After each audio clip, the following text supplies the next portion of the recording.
Yes, so e don dey make the rounds. WahalaWitGrace don dey comot noise. Thank you. For me, e no go be say we go dey disappointed. Abeg, make I break am down small small.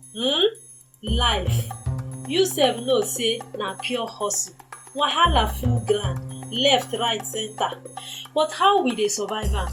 Na just grace o, with the small wit wey God dash na every Nigerian from heaven. So, if your life get as e be, and you sabi say you still get sense, and you know say na God dey hold you steady, walai, you need to stay glued to WahalaWitGrace like magnet.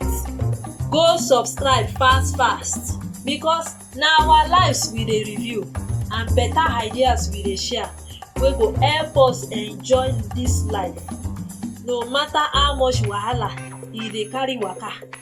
Oya now, let's go there.